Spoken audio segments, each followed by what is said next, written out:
Bismillahirrahmanirrahim. Assalamualaikum warahmatullahi wabarakatuh. Salam sejahtera untuk kita semuanya. Rahayu, rahayu, rahayu. Alhamdulillah kita masih di obrolan kita sepertiga malam, ya kan. Malam ini kita akan membahas perhitungan jodoh, ya kan, dalam khasanah budaya Nusantara. Sebetulnya kenapa? Kita tahu bahwa yang namanya jodoh itu semuanya adalah hak prerogatif dari Tuhan Yang Maha Kuasa. Kita tidak bisa menentukan harus berjodoh dengan siapa. Kita bisa mencintai, ya kan? Kita bisa berjodoh sama siapa, tapi ya kita selalu minta bahwa jodoh itu adalah yang baik, yang betul-betul bisa membawa kita lebih baik, bisa membawa kita kepada hal-hal yang ke akhirat nanti, ya kan. Jadi tidak bahwa jodoh itu meskipun dengan cara yang dijodohkan ataupun mencari sendiri ataupun dengan ta'aruf dan sebagainya, itu tetap bahwa kita akan jodoh dengan orang tersebut. Nah, dalam menurut Kanjeng Raden Tumenggung Yosodipuro, kita tahu bahwa dasarnya orang menikah itu bukan karena harta atau wajah, ya kan, tapi karena hati yang sudah menyatu, ya kan. Jangan sampai kita salah memilih, karena kalau kita salah memilih, ya kan, tentunya akan menjadi masalah kita. Yang sulit akan menjadi lebih sulit. Tapi kalau yang bagus, itu insya Allah akan bagus. Dan yang sulit itu, apabila kita salah memilih, kekecewaan itu tidak akan bisa dibayarkan oleh harta, uang, ya kan, waktu yang sudah terbuang gitu. Kita tahu bahwa yang namanya jodoh itu harus benar-benar sesuai dengan hati kita, sesuai dengan diri kita, ya kan. Jangan memilih jodoh itu karena hartanya. Kita seringkali memilih, oh orang itu kaya, orang itu bisa mencukupi kita, orang itu bisa menjadikan kita naik derajatnya dan sebagainya. Atau berdasarkan fisik. Berdasarkan fisik gimana? Bahwa orang itu nanti melihat dari kacamata badannya saja, secara casingnya saja, gitu. Oh ini ganteng, ini baik dan sebagainya. Tapi itu tidak menjamin sebetulnya. Karena apa? Kalau kita salah memilih, itu jadi akan bermasalah untuk kita. Kita tahu bahwa cinta yang benar, jodoh yang benar itu akan memancar dari hati yang benar-benar tulus, ya kan. Dan kita kalau berada dalam orang yang kita cintai, insya Allah itu nanti akan apapun menjadi mudah, apapun menjadi hal-hal yang menjadi semangat kita. Tentunya hal ini selalu kita tanyakan kepada teman-teman ataupun orang-orang yang ada di sekitar kita. Perkenalkan, nama saya Diajeng Kartikasari, ya kan. Saya seorang supranaturalis yang sudah berkecimpung selama 20 tahun ini dengan hal-hal horoskop, petung Jawa, dan spiritual ataupun supranatural. Jadi dalam perhitungan Jawa khususnya, ataupun sekarang ini sudah banyak digunakan, bahwa kenapa seandainya orang yang lahir seandainya di hari Kamis, itu dia cenderung akan sifatnya berubah-berubah, dia tidak tidak mantep. Kalau orang yang lahir hari Rebu, dia lebih cenderung ke berani, berangasan dan sebagainya. Dan hari-hari kayak gini nih, apakah kalau seandainya seringkali mereka bilang kepada saya, pada saat dulu saya sebelum nikah rezeki saya lancar, rezeki saya luar biasa.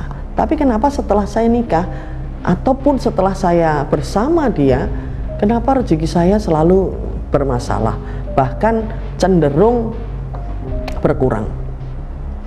Tentunya ini ada apa?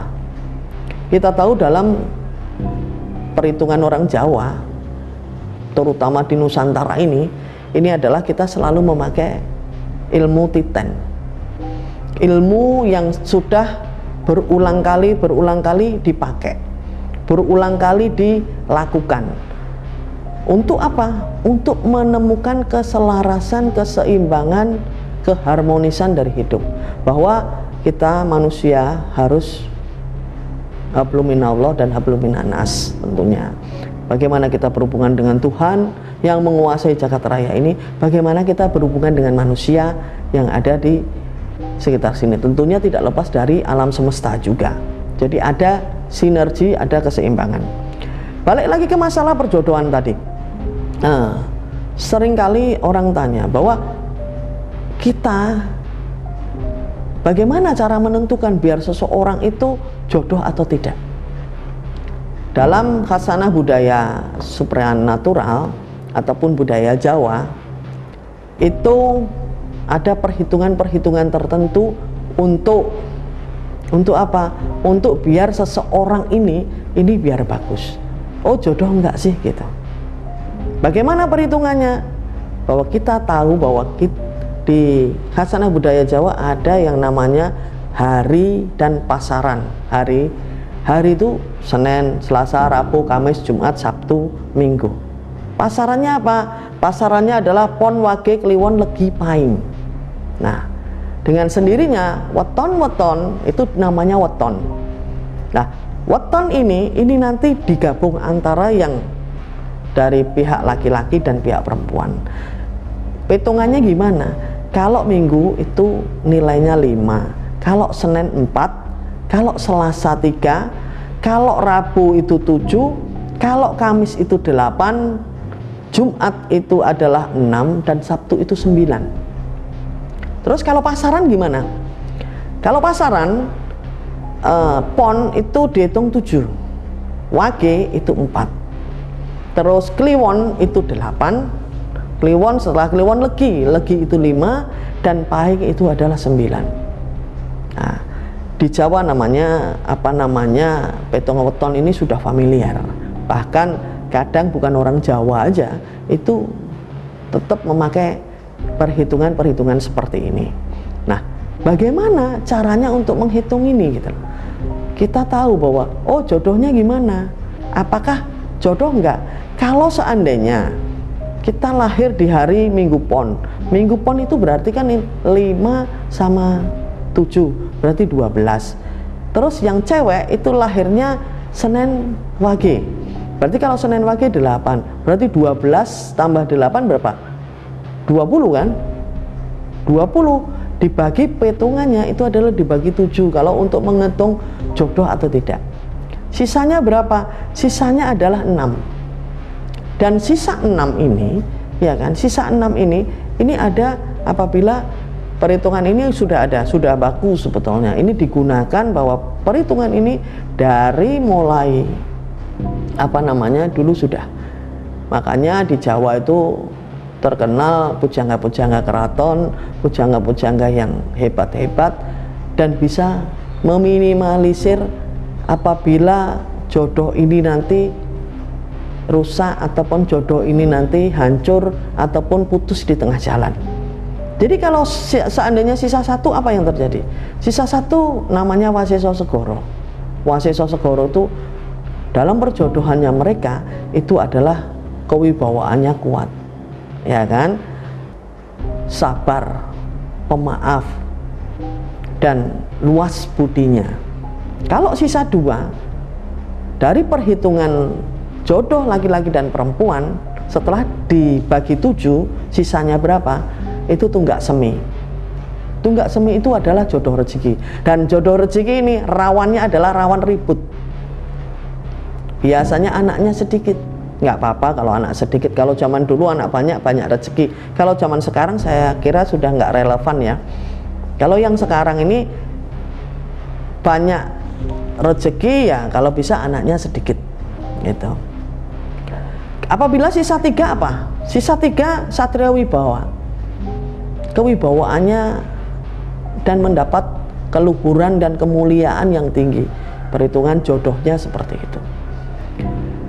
Keempat itu sisa 4 itu sumur sinobo. Sumur sinobo itu namanya sumur banyak gitu.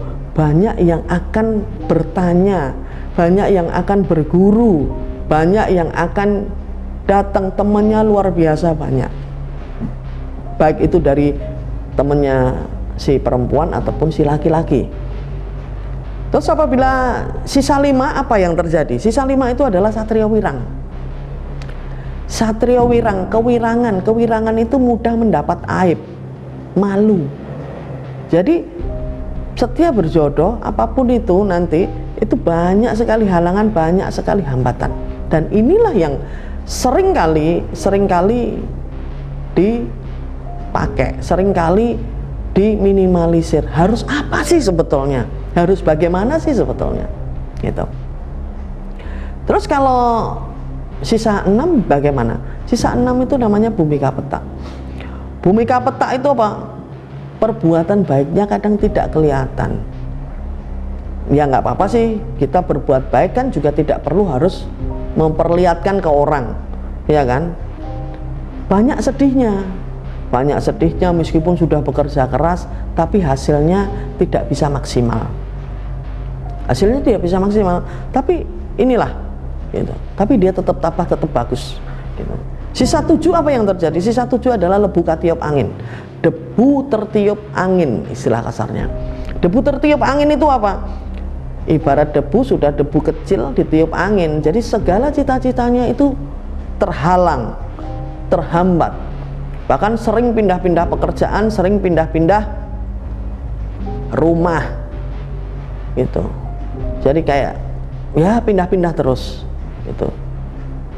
Kalau pindah-pindah terus, kalau dapat rezeki banyak nggak apa-apa. Tapi kalau pindah karena kontrak sana sini lah, itulah yang harus, istilah kasarnya kita orang Jawa, harus diruat, harus dibersihkan dan sebagainya gitu.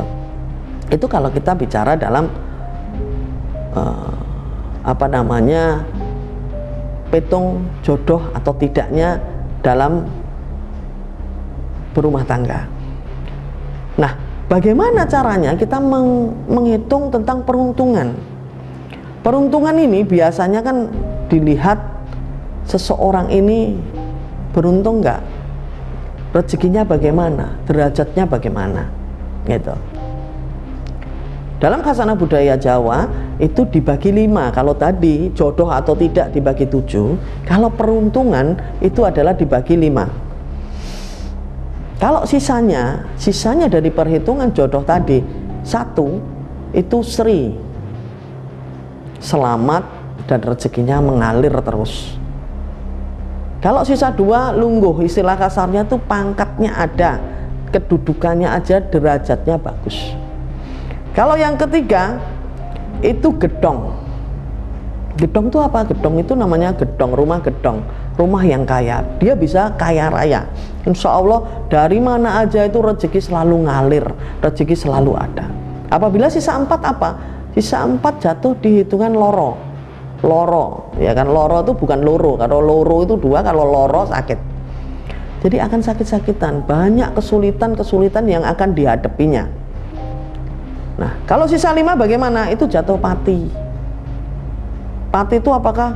Gimana kalau pati? Biasanya mudah cerai, mudah sengsara, bahkan berujung kepada kematian. Dan inilah kalau peruntungan kayak gini harus diruat, harus istilah kasarnya kalau kita orang muslim ya silakan ruatan. Itu dalam khazanah budaya Jawa nanti mungkin akan kita bahas. Tapi bagaimana cara yang meminimalkan paling bagus itu bagaimana? Itu dengan sedekah. Monggo silakan. Sedekah. Lah, kalau kita walimahan istilah kasarnya, itu bagaimana? Apakah itu kan sudah sedekah juga? Beda. Kalau niatnya walimahan itu memang walimahan untuk nikah. Tapi kalau untuk menghambat, mengurangi, meminimalisir seperti ini adalah sedekah sendiri, silahkan gitu. Ya ada tumpeng, ada apa, silahkan. Seperti ini teman-teman semua, dalam obrolan kita sepertiga malam, ya kan? Nah, terus bagaimana setelah nikah itu kehidupan rumah tangganya itu seperti apa? Apakah bagus? Apakah terjadi hambatan atau tidak? Itu bagaimana menghitungnya? Menghitungnya adalah sama seperti hitung jodoh dan tidaknya tadi. Itu dibagi 7. Cuman perbedaannya adalah kalau sisa 1 itu namanya tunggak semi. Tunggak semi itu apa namanya, anaknya banyak, yang maaf ya, yang meninggal. Jadi kalau punya anak 4 biasanya ada aja yang meninggal gitu. Terus bagaimana lagi kalau sisanya 2, bagaimana? Sisa 2 itu pisang punggel. Pisang punggel itu pisang yang terpotong, jadi bisa cerai. Karena masalah kecil aja bisa cerai gitu. Kalau sisa 3 bagaimana? Itu ada namanya lumbung gumuling. Lumbung gumuling itu bagaimana? Lumbung gumuling itu cenderung boros. Meskipun hal kecil aja pengen beli hal-hal yang tidak ada manfaatnya gitu. Kalau sisa 4 bagaimana? Sanggar waringin. Sanggar waringin itu adalah bisa menjadi tempat perlindungan keluarga, teman-teman semuanya gitu. Perhitungannya kalau sisa 4 insya Allah meskipun dia bukan kaya tapi dia bisa melindungi teman-teman saudaranya, apalagi orang tuanya, itu pasti gitu. Kalau sisa 5 apa yang terjadi? Sisa 5 itu namanya pedaringan kebak. Pedaringan kebak itu pedaringan tempat nasi, tempat beras. Kebak itu penuh, jadi dia akan kaya raya, dia akan sukses, dia akan luar biasa. Tapi kadang kaya itu kan belum cukup, istilah kasarnya, untuk menjadi pelindung. Banyak yang kaya tapi tidak mau mengeluarkan uang, ya kan? Banyak yang kaya tapi dia tidak mau bersedekah dan sebagainya dan sebagainya. Nah, kalau sisa 6 bagaimana? Itu namanya satrio lelaku. Ya, satrio lelaku itu bagaimana? Satrio itu sering berjalan, sering suka berjalan gitu. Suka berjalan itu bagaimana? Kemana-mana dia bisa kalau sekarang ini kalau bagusnya adalah dia bisnis, berdagang, itu dia bisa lakukan itu, berdagang gitu. Yang ketujuh namanya pandita mukti. Sisanya apa yang terjadi? Pandita mukti itu ya namanya pendeta. Pandita itu orang yang sudah mencapai tingkat ilmu yang luar biasa, tingkat ilmu yang sangat amat bagus. Nah, ini yang sering kali teman-teman selalu tanya ke saya gitu. Teman-teman tanya ke saya, oh jadi kalau ke perhitungan, seandainya ada yang tanya nih sama saya, kenapa saya ini sudah berdasarkan perhitungan yang bagus, tetapi ternyata di perjalanan jodoh saya, rumah tangga saya itu terjadi hal-hal yang nggak bagus. Karena apa? Bisa terjadi karena apa? Setelah kita melakukan, ya kita konsultasi, kita ajak ngobrol, sampai akhirnya kita ngomong. Jadi gini, bisa aja itu meskipun perhitungan kamu bagus, tapi kalau saya lihat kayaknya ini kamu menyakiti orang tua. Kalau dalam Jawa namanya ruwing. Ruwing itu suka menyakiti orang tua, suka meremehkan gitu. Nah, ini bisa terjadi bahwa rumah tangganya juga akan terhambat. Rumah tangganya juga akan ada aja masalah karena dia menyakiti orang tua, gitu. Jadi perhitungan sudah bagus nih, segala sesuatu sudah bagus nih, gitu. Teman bertanya, kenapa kok bisa kayak gini, gitu. Nah, ini yang terjadi karena setelah dilihat-lihat ternyata kamu menyakiti orang tua. Bisa juga karena adanya sumpah, gitu. Sumpah dari karena maaf ya, kadang mereka nikah tanpa berbuat baik atau ngundang salah satu, kalau dari ibu namanya bandor sari, kalau apa namanya, kalau laki-laki atau ayah itu namanya jeblak karena dapat sumpah dari ibu, itu namanya bandor sari. Kalau dari bapak namanya jeblak. Nah, dari bapak. Kenapa hal ini bisa terjadi? Bisa jadi pada saat nikah, ya kan, ada ketersinggungan mereka, gitu kan. Namanya kita capek ya dalam ini apa namanya, dalam perhitungan dalam menyiapkan pernikahan, ya kan, pasti emosinya lebih timbul. Capek, harus kerja sendiri, harus ini sendiri. Nah, ini ada pertanyaan seperti ini, bagaimana ini, gitu. Setelah kita deteksi, kita ajak ngobrol, ternyata ini yang terjadi karena ada sumpah dari orang tua laki-laki ataupun dari sumpah ibu. Ya mungkin hal sepele kadang kan gitu, karena tidak diuwongke atau tidak dihargai, mentang-mentang keluarga kan sana kaya, istilah kasarnya kan, terus sudah nanti kalau kayak gini kamu harus kayak gini dan sebagainya dan sebagainya. Kata-kata yang menyakiti sekecil apapun itu bisa menjadi kendala pada saat berumah tangga. Jadi yang namanya rumah tangga itu tidak cuma karena masalah perhitungan aja.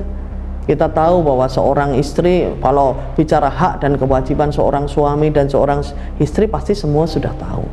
Bisa juga kan pada saat nikah kan sudah dikasih tahu bahwa seorang istri harus manut, harus tunduk, harus apa namanya, taat sama suaminya. Seorang suami harus berkewajiban memberi nafkah lahir batin dan sebagainya dan sebagainya. Nah, itu ada semuanya, gitu. Jadi apa yang terjadi apabila dalam perhitungan ini, perhitungan jodoh ini, sebetulnya perhitungan jodoh ini luar biasa dan ini biasa dilakukan, gitu. Apakah perhitungan ini nanti akan jadi masalah, gitu? Banyak. Bisa jadi karena kena sumpah nanti apa? Bisa jadi sulit rezekinya, sulit punya anak, gitu. Nah, bagaimana cara kita menyelesaikan semuanya ini? Bagaimana caranya kita harus melepaskan ini semua tuh bagaimana? Itu kalau kita dalam budaya, khasanah budaya Jawa itu adalah dengan ruwatan namanya. Ruwatan itu apa sih sebetulnya? Ruwatan itu adalah salah satu upaya, salah satu cara untuk membersihkan apesial kita, ya kan? Apesial kita yang dikarenakan apa? Dikarenakan adalah kesalahan diri sendiri, kesalahan keluarga, kesalahan leluhur dan orang lain, gitu. Pemirsa semua yang di Sepertiga Malam. Jadi apa sebetulnya kalau harus diruat karena kesalahan diri sendiri? Banyak. Berkata tidak baik, lupa janji, ya kan? Itu bisa apes, ya kan? Kita seringkali ditolak ataupun apa, itu karena apa? Karena kita lupa nazar kita lupa janji kita, ya kan? Sering namanya kalau lupa janji, lupa bayar hutang, itu namanya sambit. Kalau apa namanya, kita harus dibersihkan karena apa? Berantem terus, itu bisa karena kesalahan diri sendiri. Celuak bodas itu namanya sering berantem. Itu bisa menjadikan kita bermasalah, apes atau sial, itu karena diri sendiri. Karena kalau dari keluarga gimana?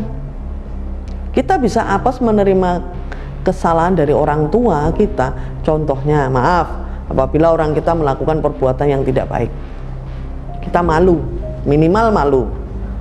Kalau keluarga kita, orang tua kita melakukan asusila atau korupsi dan sebagainya, pasti kita malu gitu. Ini karena kesalahan dari keluarga. Kalau dari kesalahan leluhur gimana? Leluhur kok dibawa-bawa kan gitu. Karena kita siapa yang akan nanti nguri-nguri leluhur kita, ngurip-urip, nguri-nguri, menjaga nama besar dari leluhur kita, itu adalah kita. Tapi kenapa kita bisa apes sial? Karena leluhur kita. Contohnya apabila leluhur kita mempunyai hal-hal perjanjian gaib dengan siapapun, kita nggak tahu, anak cucunya nggak tahu, tahu-tahu hanya menerima hal-hal yang apes. Apakah itu bisa terjadi? Banyak sekali gitu. Bahkan beberapa kasus itu seringkali kita temui hal-hal seperti ini gitu. Seringkali kita temui seperti ini. Yang ketiga, yang keempat, karena orang lain, orang iri, orang nyantet, orang melet, orang berbuat yang nggak baik. Nah ini karena orang lain, itu kita bisa apes gitu. Contohnya gimana? Kalau kita sudah berbuat baik, nggak ngapa-ngapain, ternyata kita disakitin orang, itu kita bisa apes gitu. Kita bisa mendapat balaknya, kita bisa mendapatkan hal-hal yang nggak bagus. Nah ini gitu. Jadi kalau saya bilang dalam khasanah budaya spiritual ataupun supranatural, kita seringkali selalu bilang jodoh meskipun sudah dihitung dengan pakem yang benar, dihitung dengan hitungan yang benar, tapi sebetulnya ada unsur-unsur lain yang kadang menyertai dari perhitungan jodoh ini gitu. Tapi minimal dengan perhitungan jodoh yang baik dan benar, insya Allah itu akan rumah tangga kita akan aman, tentram dan selamat gitu. Karena kan jodoh itu kan kita tahu bahwa kita nggak boleh jodoh, milih jodoh itu susah kan gitu. Kita bisa berjodoh sama orang, tapi kita cinta sama siapa kan hanya kita sama Allah yang tahu kan gitu, ya kan. Kadang kita sudah menikah nih, sudah lama gitu loh, tapi kadang masih aja inget mantan. Nah itu kan, inget mantan. Padahal kita sudah taat, kita sudah ini, tapi kita tidak bisa menghilangkan rasa mantan itu, nggak hilang gitu loh. Nah ini bahaya kan gitu. Hal-hal yang bisa awalnya pengertian, awalnya sedikit-sedikit, lama-lama jadi nggak karuan gitu. Lama-lama bisa menjadi hal-hal yang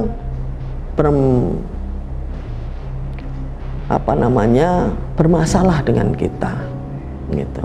Jadi kalau namanya kita benar-benar kalau berumah tangga itu pasrah sebetulnya, ikhlas. Apa yang harus kita ini, lebur diri kita benar-benar, lebur jadi satu. Jangan terus yang penting aku nikah, perkara nanti bahagia nggak bahagia silahkan terserah gitu. Nah itu nggak bisa juga gitu. Karena kita tahu bahwa perhitungan pernikahan ataupun jodoh itu harus benar-benar karena lillahi ta'ala gitu, lillahi ta'ala. Karena kalau tidak karena lillahi ta'ala, itu nanti bermasalah yang akan timbul dalam pernikahan itu sendiri gitu. Kita tahu bahwa pernikahan itu bukan sesuatu, karena bukan nikah sendiri loh. Kalau nikah sendiri antara ini enggak. Pernikahan itu adalah mengumpulkan semuanya, mengumpulkan dua keluarga yang berbeda, dikumpulkan menjadi satu. Terus apa yang terjadi? Pastinya ini akan seringkali akan terjadi hal-hal yang di luar ini kita. Kenapa? Ada yang iri, ada yang itu. Jadi kalau saya saran, Kalau dalam berumah tangga, kalau bisa jangan sampai ribut itu keluar rumah. Kenapa? Begitu ribut kita keluar rumah, maaf, seringkali kalau kita berantem terus ngadu ke orang tua nih, oh suami saya kayak gini dan sebagainya, nggak terima dong. Atau istri saya gitu kan, gini, cerita sama orang tuanya. Yang terjadi apa? Yang terjadi adalah ribut, yang terjadi rasa tidak terima. Oh anak saya kecil-kecil saya sayang, saya ini kan ujung-ujungnya gede, dia cuman mau disakiti seperti ini dan sebagainya. Dan ini apa yang terjadi? Terjadi ribut, yang ribut bukan suami istri sendiri. Jadi bukan yang ini, tapi yang ribut antara mereka, pihak ketiga istilahkan sana. Nah efeknya apa? Efeknya menjadi runyam. Efeknya menjadi apa? Menjadi nggak bagus. Efeknya menjadi apa? Menjadi nggak karu-karuan. Kenapa saya bilang nggak karu-karuan? Lah maaf, namanya suami istri, rasa sayang, rasa kangennya timbul kan? Iya kan? Nah sudah jalan lagi, sudah happy, sudah senang-senang, orang tua ataupun keluarga yang lain masih mangkel. Iya kan? Nah terus apa yang terjadi? Terjadi lama-lama dimusuhi gitu loh. Ah kamu tuh, ah ini dan sebagainya. Seringkali juga dalam perjodohan itu kita seringkali tidak ikhlas. Tidak ikhlas. Kenapa saya bilang tidak ikhlas? Dalam berumah tangga itu tidak ikhlas. Tidak ikhlas benar-benar full total untuk menjalaninya. Jadi kalau memang benar-benar pengen menjalani jodoh yang pinasti, istilah kasar jodoh yang tepat, itu tidak cuma karena perhitungan, tapi ada hal-hal yang lebih ini, lingkungan kita, keluarga kita, diri kita, ini adalah apa? Menjadi sesuatu hal yang bagus. Contoh, saya biasa tidur sendiri, saya tidak ada yang ngatur. Setelah ini pagi-pagi yang biasanya bangun siang nggak ada yang ngomelin, pagi-pagi ayo bangun sayang. Nah, ya kan? Kaget, pasti kaget. Saya dulu juga kaget, suami saya kok males ya gitu kan gitu. Lah iya, wah suami saya ini kok kayak gini. Itu pertanyaan itu sampai 3 tahun pertama. Mungkin teman-teman yang sudah menikah pasti mengalami juga seperti saya gitu. Jadi yang namanya menyatukan dua hati, menyatukan dua pribadi yang luar biasa, itu tidak bisa dihitung dengan waktu yang sebentar. Perhitungan yang bagus udah pasti, ya kan? Tapi lingkungan yang menyertai ini juga harus gitu. Oke, sambil ngobrol kita saya kan menjawab beberapa ininya temen, ya kan? Pertanyaan dari teman-teman yang sering kali timbul gitu kan. Sebentar,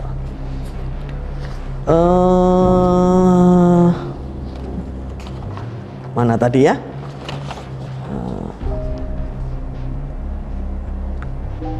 Dalam perhitungan jodoh, ya kan, dalam perhitungan jodoh itu kita diharuskan untuk, istilah kasarnya, untuk benar-benar setia sama orang itu. Nah, bagaimana mensikapi apabila orang ini tidak setia? Kita sudah tahu nih, wah calon suami saya ini playboy. Ini bagaimana mengatasinya? Ya kan? Mengatasinya harus seperti apa? Kan gitu. Mengatasinya adalah yakinkan sama dia bahwa kamu adalah yang terbaik. Karena apa? Di luaran sana banyak perempuan yang lebih baik, tapi yakinkan kamu yang paling baik gitu. Tonjolkan apa yang kamu punya, tonjolkan potensi apa yang kamu dapatkan gitu. Saya yakin dalam setiap pribadi itu pasti ada hal-hal yang bisa ini. Contoh, oh orang ini cantik tapi kok galak ya gitu. oh orang ini jelek tapi baik ya gitu, enak loh gitu loh ya kan gitu. Nah kita tahu wajah kita pas-pasan nih kan gitu, wah sementara calon suami kita ganteng, tinggi besar dan sebagainya, kita khawatir. Jadi apa yang akan saya kasihkan ke dia? Yang saya kasihkan ke dia sepele sih sebetulnya. Saya bilang, yakinlah kamu sama Allah. Saya bilang itu. Kenapa? Kalau kamu sudah yakin, kamu pegangi kayak apapun, ya kan? Kalau mau hilang ya hilang. Tapi kalau nggak mau hilang, lambok diumbar-umbar toh, balik lagi ke kamu, nggak mungkin itu. Sudah, saya bilang itu. Nah inilah pemirsa, sepertiga malam saya mengasih advice seperti itu. Karena apa, mau dikasih, oh kamu harus gini, mangkel dia, ya kan? Nggak bisa, dia oh selalu kayak gitu. Akhirnya saya bilang sama dia, yakin aja sama Allah. Kenapa saya bilang gitu? Kalau Allah itu masih menyatukan hati kalian, ya kan, tidak membolak-balikkan hati kalian, selamanya pasti akan bersatu. Tapi kalau seandainya enggak, lah ya, dipegangin kayak apapun, disimpan, diungkep, istilah kasarnya, suami kamu itu kamu ikuti terus, kalau mau hilang-hilang. Gitu. Nah ini, gitu. Itu pertanyaan. Bahkan apa namanya, jodoh itulah yang seringkali kita harus benar-benar memilih yang baik, yang bisa membuat kita lebih baik, agamanya seiman, karena biar bisa, istilah kasarnya, menuntun kita mau kemana kita ini kan gitu. Kok mau ke sana mau ke sini, lah bingung kan kita, imamnya kemana kan gitu. Kalau imamnya ini sudah baik, sudah menurut sesuai benar, nah berarti salah kita kalau kita terjadi hal-hal yang tidak baik. Tapi kalau kita sudah baik tapi imam kita nggak baik, bagaimana? Ada pertanyaan lagi nih. Ya doakan. Kita lihat hidayah Allah pasti lebih luar biasa kan gitu. Karena apa? Kita sudah dijodohkan. Masa mau tuker suami atau tuker istri kan nggak mungkin kan gitu. Kalau boleh kayak gitu ya nggak ada masalah, tapi ada caranya. Cerai dulu baru setelah itu kan gitu. Tapi kalau nggak ada ininya, bagaimana coba? Enak kan gitu. Nah, terus ada yang tanya sama saya gini, boleh nggak, saya ini udah dijodohkan nih. Ini ada pertanyaan sama saya dijodohkan sama orang tua saya, katanya orang ini sudah mapan, sudah mumpuni, agamanya bagus dan sebagainya dan sebagainya, tapi saya kok nggak cinta ya, saya bilang. Jadi saya harus apa? Jadi jawaban saya apa? Hidup itu harus kita bisa berterima kasih. Satu, kita berterima kasih sama Allah dengan semua karunia-Nya yang sudah diberikan sama kita. Yang kedua, kita berterima kasih kepada orang tua kita, ya kan? Yang ketiga, kita berterima kasih kepada guru-guru kita. Baru setelahnya itu kita berterima kasih kepada teman dan sebagainya. Sudahkah kamu berterima kasih sama Allah atas karunia, atas diri kamu? Syukuri sudah. Belum? Gitu kan? Kita hanya ngeluh. Kenapa saya bilang ngeluh? Ya Allah, saya dikasih jodoh kok jelek, meskipun kaya, meskipun baik, meskipun ini gitu kan, meskipun agamanya bagus, tapi kok tampangnya jelek, sementara saya ini cantik gitu kan. Nanti saya dikatain orang kan gitu. Saya cuma bilang gitu, kalau kita dalam dihitungan dijodohkan gitu. Nah, itu yang harus ini. Kita bisa nggak berterima kasih sama Allah satu itu. Karena apa? Segala sesuatu yang ada di bumi ini pasti akan hancur. Jadi yakin nggak kamu saat ini kamu cantik, saat ini kamu ganteng, besok kita nggak tahu. Hidup kita adalah saat ini. Besok kita nggak tahu, orang besok belum dijalani. Kalau yang kemarin kita tahu. Ya kan, oh kemarin saya makan jengkol, oh kemarin saya makan ikan asin, oh Nah, makan ayam itu sudah kita jalani semuanya, kan gitu. Kemarin saya patah hati, ya kan, belum bisa move on, oh kemarin, dan sebagainya gitu. Itu. Jadi yang kedua, sudahkah kamu berterima kasih sama orang tua kamu? Dari lahir dengan kesakitan yang luar biasa, meregang nyawa dan sebagainya, ya kan? Sudahkah kamu berterima kasih sama mereka? Dengan tangannya yang gemetar, dengan ininya menyekolahkan, mendidik, menyekolahkan sampai kamu dewasa dan kamu menjadi seseorang yang hebat. Sudahkah kamu berterima kasih, mensyukuri semuanya? Nah, inilah pemirsa Sepertiga Malam, ya kan, di obrolan kita harus ingat gitu. Nah, setelah itu bagaimana untuk mensikapi itu? Sholat, minta petunjuk sama Allah, benar nggak? Karena kalau memang itu benar, insya Allah itu akan dimudahkan. Tapi kalau memang itu nggak benar, meskipun kamu dijodohkan, ya tetap hilang, tetap aja pergi, ya kan, tetap aja meninggalkan kamu, kan gitu.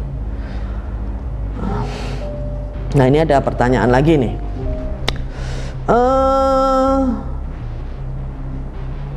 Kalau seandainya dalam perhitungan saya itu jatuhnya di Lebu Katiup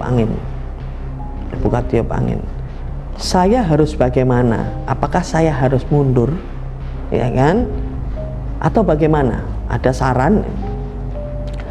Segala sesuatu pasti ada jalannya, ya kan? Jangan yang penting kamu saling mencintai, secara agama kamu baik, pribadi baik, dan saling mencintai, insya Allah jalani gitu. Jangan karena hitungan nggak jadi gitu, malah ribut nggak karuan. Kita nanti perhitungannya nggak bagus ini, kan gitu.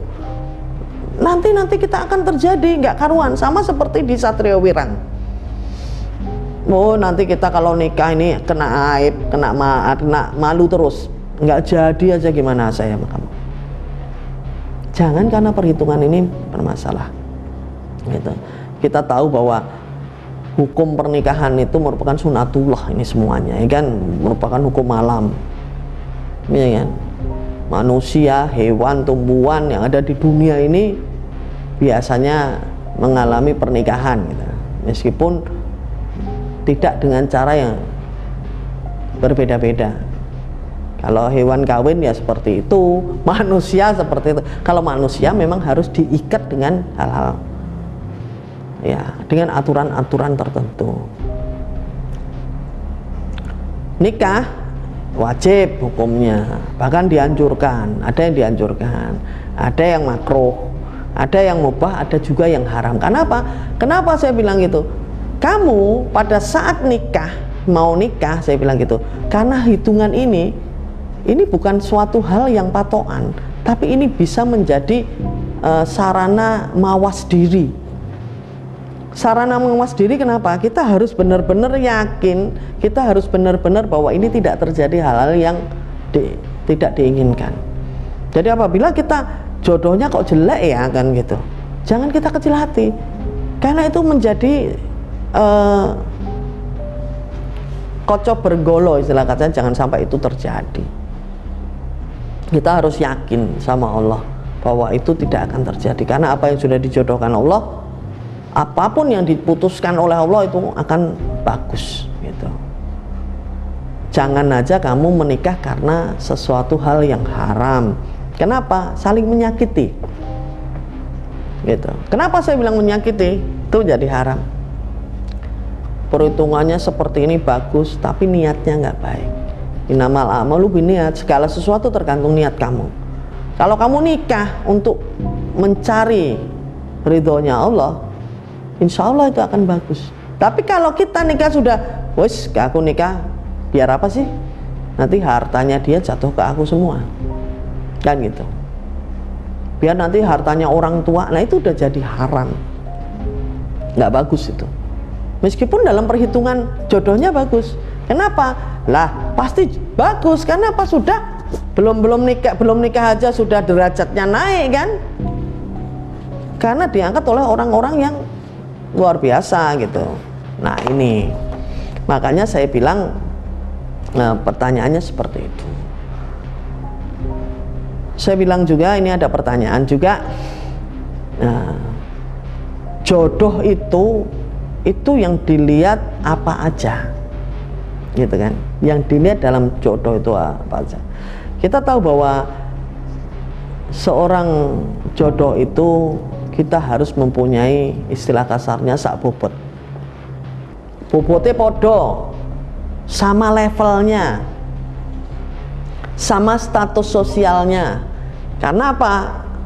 Kita mungkin kalau saling mencinta nggak apa-apa, tapi kadang pada saat kita nikah dan bertemu dengan keluarga besar, pasti ada aja keluarganya itu datang cuman bawa kantong asoy, nah ya kan, sampai sini makannya udah makan 2 piring, makan ini, malu-maluin kan gitu. Itu karakter, bukan karena level sosial, ya kan, karakter gitu.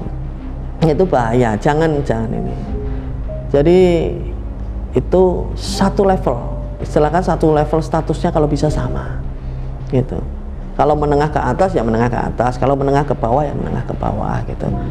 Jadi kalau seandainya kita dijodohkan orang yang levelnya di atas, gimana? Ya itu sudah kuasa Allah. Sukat, istilah kasarnya orang Padang.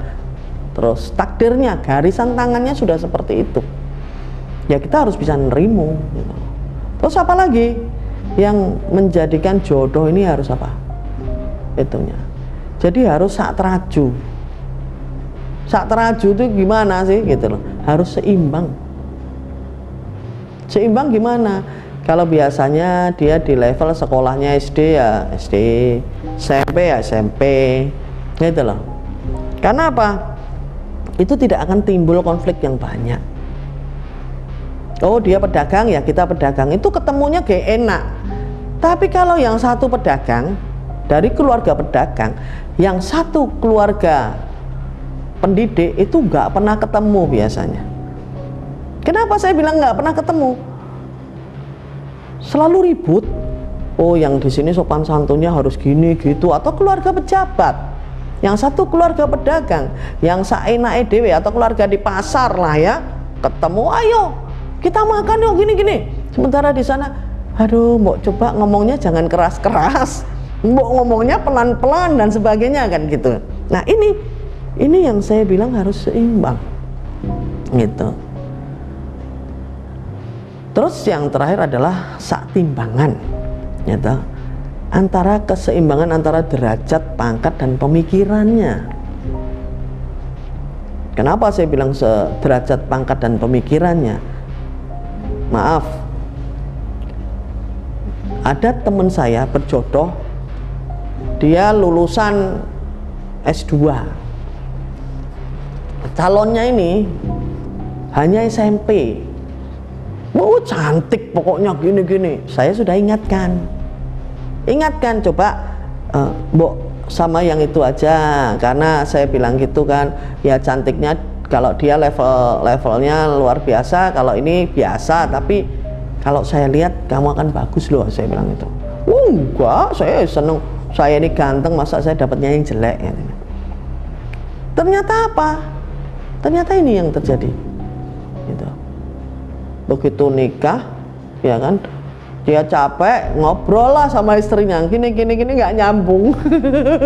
Nah inilah yang sering kali terjadi dalam perhitungan jodoh. Itu harus juga dilihat bibit, bebet, bobotnya gitu ya itu. Terus oke, yang terakhir mungkin pemirsa Sepertiga Malam, kenapa jodoh itu yang paling bagus itu karena apa? Satu, karena Anda boleh milih karena hartanya, karena status sosialnya, kalau perempuan cantiknya, dan ketiga agamanya. Pilihlah gitu. Meskipun perhitungan dari perjodohan itu tadi sudah bagus, tapi tetap pilihlah benar-benar yang berdasarkan agama gitu. Karena apa? Kalau kita milih harta pasti habis, status sosialnya selalu begini. Cantik umur 40 sudah, wow, karena gravitasi bumi ya kan, kemana-mana kan gitu. Kecuali kalau dia uangnya banyak. Kalau agamanya insya Allah itu nanti akan adem. Mungkin apa namanya, inilah yang seringkali dalam perhitungan jodoh itu tidak hanya di kertas. Pertanyaan-pertanyaan tentang jodoh, pertanyaan perhitungan saya jodoh enggak, itu banyak sekali gitu loh. Kalau jodoh kan gitu, oh kamu jodohnya bagus, tapi bukan ini aja, ternyata ada banyak gitu. Oh kita menikah itu harus apa, harus lihat bibit bebetnya ya kan, terus harus lihat apa, kalau dinikah itu wanitanya dari segi apanya gitu. Kenapa? Begitu kamu melihat itu, dan nikahlah dari orang yang benar-benar baik bukan menurut kamu ya, menurut benar-benar memang lingkungannya baik gitu loh. Ini baik kok, tapi ternyata dari lingkungan yang benar-benar nggak baik, ya nggak apa-apa, kita akan membawa orang yang lebih baik gitu loh, menjadikan dia baik kan.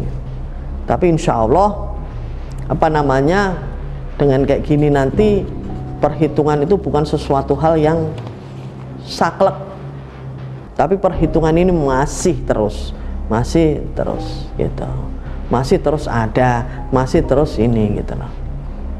Nah, satu hal yang terakhir ya kan pemirsa Sepertiga Malam, boleh nggak kita nikah dengan bukan sejenis kita? Bukan sejenis kita itu bukan, oh laki-laki memang harusnya ngawin nggak apa perempuan gitu. Tapi dalam arti gini, boleh nggak kita nikah dengan bangsa jin? Kalau saya bilang boleh ya gitu. Karena pernah Nabi kita nikah katanya dari bangsa jin. Ratu Balkis itu kan anak dari jin dan manusia gitu. Tapi ya itu monggo lah gitu. Makanya kalau orang bilang apa namanya, kalau kita menurut ini ya menikahlah dengan bangsa kamu sendiri gitu, jenis kamu sendiri gitu, itu akan aman. Nah kalau kita nikah dengan jin, lah itu kasat mata ya, nggak kelihatan kan gitu. Kita mau ngobrol mau ini ya yang tahu kamu, kalau yang lain kan nggak tahu. Nah ini jadi mudorotnya banyak gitu. Mungkin seperti ini ya teman-teman dari pemirsa juga dari Sepertiga Malam. Terima kasih, mungkin ulasan kami tetap di Sepertiga Malam, di obrolan kita ya kan. Nanti kita akan bahas tema-tema yang keseharian kita yang luar biasa yang ada di sekitar kita. Tetap kita pantengin terus ya kan obrolan kita Sepertiga Malam. Terima kasih. Assalamualaikum warahmatullahi wabarakatuh. Rahayu, rahayu, rahayu.